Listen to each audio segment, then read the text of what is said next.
Hello friends, welcome back to my channel. ನಾನಿವತ್ತು ಮಾಡ್ತಿರೋಂತಹ recipe ಹುರಿದವರೆಕಾಳು sambar.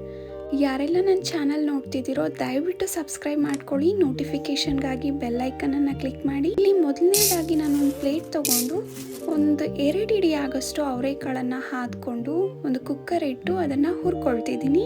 ಒಂದು 2-3 ಮಿನಿಟ್ಸ್ ಹುರ್ಕೊಂಡ್ರೆ ಆಗುತ್ತೆ.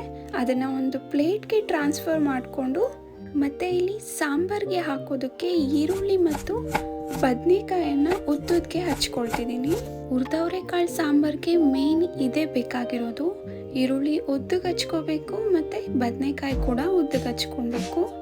ಚಳಿಗಾಲದ ಟೈಮಲ್ಲಿ ಈ ಥರ ಮಾಡ್ಕೊಂಡು ತಿನ್ನೋದ್ರಿಂದ ತುಂಬಾ ಚೆನ್ನಾಗಿರುತ್ತೆ. ಫ್ರೆಂಡ್ಸ್, ನಾನು ಯಾವ್ಯಾವ ಇಂಗ್ರೀಡಿಯೆಂಟ್ಸನ್ನು ಹಾಕಿದ್ದೀನಿ ಅನ್ನೋದನ್ನು ಡಿಸ್ಕ್ರಿಪ್ಷನಲ್ಲಿ ಕ್ಲಿಯರ್ ಆಗಿ ಮೆನ್ಷನ್ ಮಾಡ್ತೀನಿ, ಸೊ ದಟ್ ನೀವು ಅಲ್ಲಿ ಚೆಕ್ ಮಾಡ್ಕೋಬೋದು.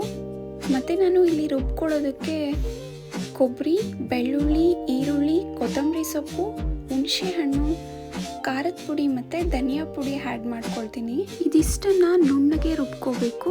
ಇದನ್ನು ರುಬ್ಕೊಂಡು ಗ್ಯಾಸ್ ಸ್ಟವನ್ನು ಆನ್ ಮಾಡಿಕೊಂಡು ಕುಕ್ಕರನ್ನು ಇಟ್ಟು ಅದಕ್ಕೆ ಎಷ್ಟು ಬೇಕೋ ಅಷ್ಟು ಒಂದು 3-4 ಸ್ಪೂನ್ ಆಯಿಲನ್ನು ಹಾಕ್ಕೋಬೇಕು. ಮತ್ತು ಸ್ವಲ್ಪ ಬಿಸಿಯಾದ ನಂತರ ಸಾಸಿವೆ ಹಾಕಿ ಅದು ಚಿಟಪಟ ಅನ್ನೋ ಟೈಮಲ್ಲಿ ಕರ್ಬೇವಿನ ಸೊಪ್ಪು ಮತ್ತು ಏನು ಹುರ್ಕೊಂಡಿರೋಂತಹ ಅವರೆಕಾಳಿದೆಯೋ ಅದನ್ನು ಹಾಕ್ಕೊಂಡು ಬಾಡಿಸ್ಕೊಳ್ತಿದ್ದೀನಿ. ಈ ಥರ ಬಾಡಿಸ್ಕೊಳ್ಳೋದ್ರಿಂದ ಗ್ರೇವಿ ತುಂಬ ಚೆನ್ನಾಗಿ ಬರುತ್ತೆ.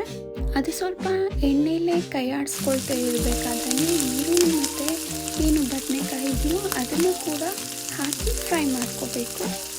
ಅದಾದ ನಂತರ ನಾವು ರುಬ್ಕೊಂಡಿರೋಂತಹ ಮಸಾಲೆ ಏನಿದೆಯೋ ಅದನ್ನು ಆ್ಯಡ್ ಮಾಡಿಕೊಂಡು ಅದಕ್ಕೆ ಎಷ್ಟು ಕ್ವಾಂಟಿಟಿ ನೀರು ಬೇಕೋ ಅಷ್ಟನ್ನು ಆ್ಯಡ್ ಮಾಡಿಕೊಂಡು ಲಾಸ್ಟಿಗೆ ನೀವು ರುಚಿಗೆ ತಕ್ಕಷ್ಟು ಉಪ್ಪನ್ನು ಹಾಕಿ ಲಿಡ್ ಕ್ಲೋಸ್ ಮಾಡಿ ಅಟ್ಲೀಸ್ಟ್ ಒಂದು 2-3 ವಿಸಿಲ್ಸನ್ನು ಬರ್ಸಿದ್ರೆ ಸಾಂಬಾರು ರೆಡಿ ಆಗುತ್ತೆ. ಫ್ರೆಂಡ್ಸ್, ಇದು ನನ್ನ ಹೊಸ ಚಾನಲ್ ಆಗಿರೋದ್ರಿಂದ ದಯವಿಟ್ಟು ಯಾರೆಲ್ಲ ವಿಡಿಯೋ ನೋಡ್ತಿದ್ದೀರೋ ಸಬ್ಸ್ಕ್ರೈಬ್ ಮಾಡ್ಕೊಳ್ಳಿ. ನನ್ನ ಎಲ್ಲ ವಿಡಿಯೋ ನೋಟಿಫಿಕೇಷನ್ಗಾಗಿ ಬೆಲ್ ಐಕನನ್ನು ಕ್ಲಿಕ್ ಮಾಡಿ. ನಿಮ್ಮೆಲ್ಲರ ಸಪೋರ್ಟ್ ನನಗೆ ಬೇಕಾಗಿದೆ. ಫ್ರೆಂಡ್ಸ್, ಈ ಸಾಂಬಾರ್ ಮುದ್ದೆ ಮತ್ತು ರೈಸ್ಗೆ ತುಂಬಾ ಚೆನ್ನಾಗಿರುತ್ತೆ. ಸೊ ನೋಡಿದ್ರಲ್ಲ ಫ್ರೆಂಡ್ಸ್, ಇದು ನಿಮ್ಗೆ ಇಷ್ಟ ಆಯಿತು ಅಂತ ಅಂದ್ಕೊಳ್ತೀನಿ. ಇಷ್ಟ ಆದರೆ ಲೈಕ್ ಆ್ಯಂಡ್ ಕಮೆಂಟ್ ಮಾಡಿ. ನೀವು ಕೂಡ ಮನೆಯಲ್ಲಿ ಟ್ರೈ ಮಾಡಿ ನೋಡಿ. ಸಿಂಪಲ್ ಆ್ಯಂಡ್ ಈಸಿ ಆದಂತಹ ಒಂದು ಸಾಂಬಾರ್ ಡೆಫಿನೆಟ್ಲಿ ನಿಮಗೆ ಇಷ್ಟ ಆಗುತ್ತೆ.